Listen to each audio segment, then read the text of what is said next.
Happy 4th of July, everyone. I hope you're having a wonderful day. Today, Americans celebrate our Independence Day. We think of July 4th as a day that represents the Declaration of Independence and the birth of the United States as an independent nation.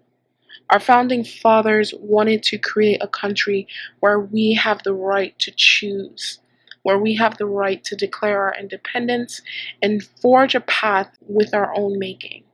Not ruled by some foreign government, we control our own destinies, our lives, and shape a country that represents the values that we all hold as Americans. And from their struggles and their sacrifice, we got our Bill of Rights, and we got our Constitution, and created one of the greatest countries in the world. Unfortunately, we have politicians on the left and the right, our legacy media, many special interest groups, NGOs working to destroy something that was created to extend liberty and freedoms for all of us. Little by little, it is being destroyed, and we are watching it happen. One of the greatest things about the United States is our Bill of Rights, which is the first 10 amendments of the United States Constitution. And it is granted to us each of the liberties that we each hold dear. And they have been trampled on and assaulted at every single turn. And on this 4th of July, I just hope that people take the time out and realize what is at stake if we continue going down the path we are currently on in this country. It is very dangerous to watch our rights, our liberties, being slowly eroded by politicians who think they know better. First Amendment in our Bill of Rights is one of the most famous of them all. Everybody knows it. The First Amendment protects speech, religion, assembly, and the press. Congress shall make no law respecting an establishment of religion or prohibiting the free exercise thereof, or abridging the freedom of speech, or of the press, or the right of the people peacefully to assemble and to petition the government for redress of grievances. Now, our Supreme Court has also interpreted the First Amendment as protecting freedom of association.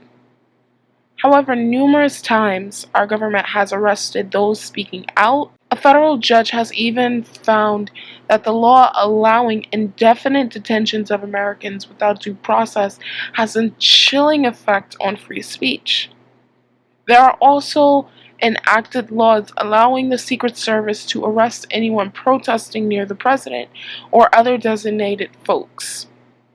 We have our mass spying by the NSA, thanks to Edward Snowden revealing that, which violates our freedom of association.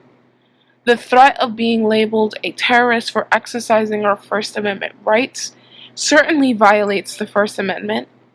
The government is using laws to crush dissent, and it has gotten so bad. Protest movements in the United States, such as Occupy Wall Street or the Tea Party movements, which was founded on the frustrations of Americans not liking the way our country is going. The Department of Defense, their training manuals, classifies all protests as low-level terrorism. Speaking out against government policies could get you labeled as a suspected terrorist in today's society. Questioning war, criticizing the government's targeting of innocent civilians with drones, although majority of us know that killing innocent civilians with drones is one of the main things which actually increases terrorism. Holding gold, hard money in your hands. I mean, it's crazy some of the things that has been allowed to go on in our country. And even holding certain beliefs may also be considered grounds for suspected terrorism in the United States nowadays.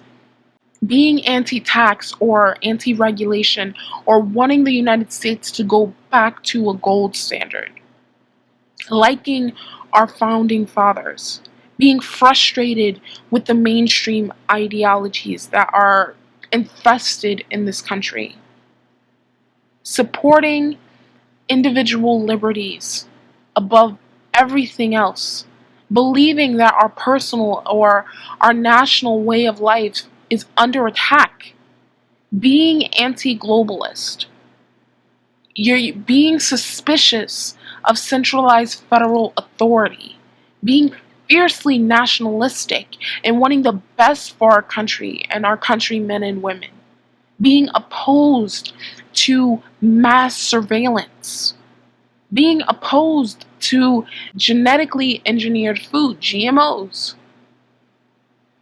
It's crazy some of the things that could get you on the suspected terrorism list in this country.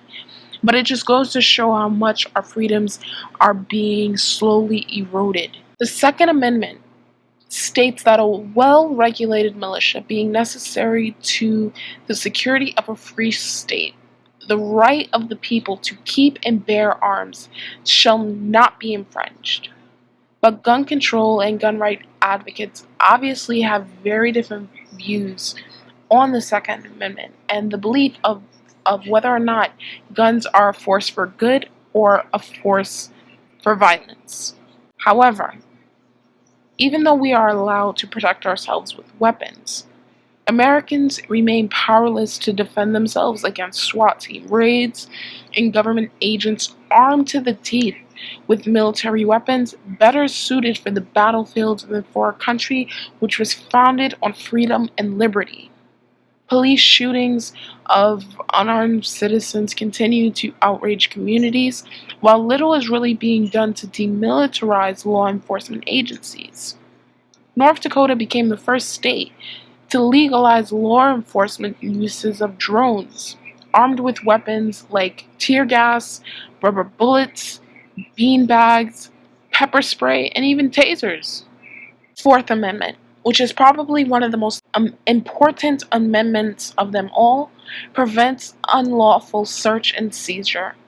The right of the people to be secure in their persons, houses, papers, and effects against unreasonable searches and seizures shall not be violated, and no warrants shall issue but upon probable cause supported by oath or affirmation, and particularly describing the place to be searched and the persons or things to be seized. But the government is spying on everything we do, without any real benefit or justification for doing it. By some estimates, the average American going about his or her daily life is being monitored, surveilled, spied on, or tracked in more than 20 different ways by both governments and corporations who has eyes and ears on everything. And things are getting worse, and the government will greatly expand in spying in the near future. The Fourth Amendment has suffered the greatest damage of all in recent years and has been eviscerated by an unwarranted expansion of police powers that include strip searches and even anal and vaginal searches of citizens, all justified in the name of fighting terrorism. The use of civil asset forfeiture schemes to put money in the pockets of police forces has also continued to grow in popularity among cash-strapped states. The federal government continues to strong-arm corporations into providing it with access to Americans' private affairs, from our emails and our online transactions to banking and our web surfing. Coming in the wake of massive leaks about the inner workings of the NSA and the massive secretive surveillance state, it was revealed by the government that the government threatened to fine Yahoo $250,000 every day for failing to comply with the NSA's mass data collection program known as PRISM. Meanwhile, AT&T has enjoyed a profitable and extraordinarily decades-long relationship with the NSA. And this is only the beginning. With technological advances every day, I just fear what could be next.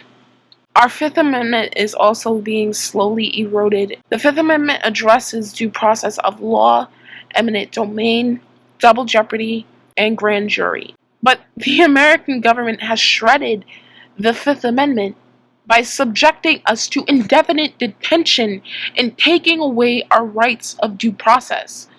The government claims the right to assassinate or indefinitely detain any American citizen or U.S. citizen without due process. People have been held in Guantanamo-like conditions in Chicago, facing brutality, being held in secret, and not even telling a suspect's lawyer whether his or her client is being held. The government is certainly depriving people of life, liberty, or property without due process of law. There are additional corruptions of the Fifth Amendment, such as property being taken away for private purposes, and the right to remain silent is gone. The percentage of prosecutions in which a defendant is denied a grand jury is difficult to gauge. And there is so much secrecy surrounding many terrorism trials. Now, the 10th Amendment provides the powers not specifically given to the federal government are reserved to the states or individual. The power not delegated to the United States by the Constitution nor prohibited by it to the states are reserved to the states respectively or to the people. Two of the central principles of the America's founding fathers are the government is created and empowered with the consent of the people and the separation of powers. Most Americans nowadays believe that the government is threatening rather than protecting our freedoms. We've become more afraid of our government than we have of terrorists, and we believe that our government is no longer acting with the consent of the government. And the federal government is trampling the separations of powers by stepping on the toes of states and the people. Indeed, the federal government at times sticks its nose into every aspect of our lives and acts like big brothers. While few of the liberties enshrined in the Bill of Rights still exist, the vast majority of them are under heavy assault. In addition to trampling on our Bill of Rights, and not just the amendments I mentioned, the government has also trashed the separation of powers enshrined in the main body of our Constitution. The government is also engaging in activities which the Founding Fathers fought against, such as taxation without representation, cronyism, deference to central banks, and I could go on and on and on. The Declaration of Independence shows that the American government is still carrying out many of the acts that the Founding Fathers found most offensive and fought against. So on this 4th of July, it's important to remember everything that we have and what we stand to lose if we don't stop and set our country back on the path it was originally intended for. Our founding fathers created the greatest country in the world, and it is the greatest country in the world within our own borders. And we should never forget that. And we should do everything in our power to stop politicians, the legacy media, special interest groups trying to destroy it. We have lost so much. But in an age where information is at our fingertips, we have the power to take it back. I'm the Millennial Revolt. Thank you guys so much for watching, and you have a wonderful day. Bye.